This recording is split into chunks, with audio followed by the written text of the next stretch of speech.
तो डीटी के पेपर में मिस्टेक थी आईसीआई के एक एमसीक्यू के अंदर, जो कि सेक्शन 194 एन के ऊपर एक एमसीक्यू पूछा गया था।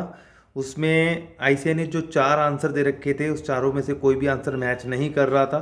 काफ़ी स्टूडेंट्स का मेरे पास मैसेज भी आया कि सर एक एमसीक्यू उसमें गलत था। तो उसके रिस्पेक्ट में ये बात होती है कि अगर आप 1 करोड़ से ऊपर अगर आप विड्रॉल करते हो तो एक्सेस पे आपको टीडीएस 2% पे बैंक जो है वो डिडक्ट कर लेता है। लेकिन इसमें एक एक एक्सप्लेनेशन ये भी है कि अगर एक एसएससी जिसने पिछले 3 सालों का आईटीआर नहीं फाइल कर रखा है, तो उसके लिए 20 लाख से लेकर के 1 करोड़ के बीच में जो विड्रॉल करा है उसने, उस पर टीडीएस 2%, और 1 करोड़ से ऊपर आपका टीडीएस जो कटता है वो एक्सेस विड्रॉल पे 5% टीडीएस कटता है। तो उसके हिसाब से अगर आंसर मैच करें तो वो आंसर मैच बिल्कुल भी नहीं हो रहा था।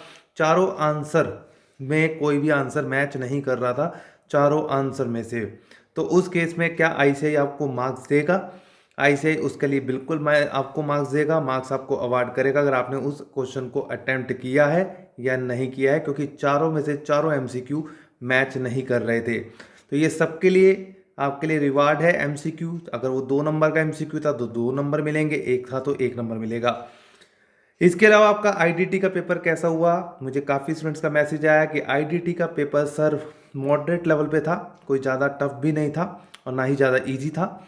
अगर एमसीक्यू की बात करें तो एमसीक्यू जो थे वो थोड़े अबव एवरेज थे।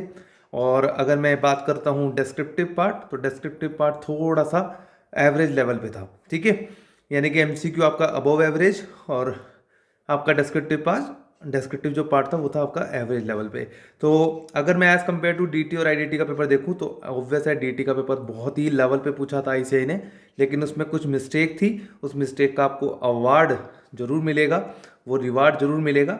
And at the same time IDT का पेपर अगर आपने अच्छे से किया होगा, तो काफ़ी स्टूडेंट्स का तो कहना ये भी है कि सर 10 से 15 मिनट्स पहले भी एग्जाम्स हो गया था हमारा, और अच्छा पेपर हुआ। मतलब कहने का आईडीटी का पेपर मैनेजेबल भी था और अच्छा पेपर पूछा था आईसीआई ने। कॉन्सेप्चुअल तो थे ही थे, बाकी एमसीक्यू इतने टफ नहीं थे जैसे कि डीटी में थे। सो बस आप भी बताइए अपने कमेंट बॉक्स के अंदर नीचे कि आपको कैसा आपका आईडीटी का पेपर रहा, ताकि स्टूडेंट्स को अपनी जो भी एक्सपीरियंस रही आपके आईडीटी पेपर की वो शेयर कर सकें। So thanks a lot and thanks for watching this video.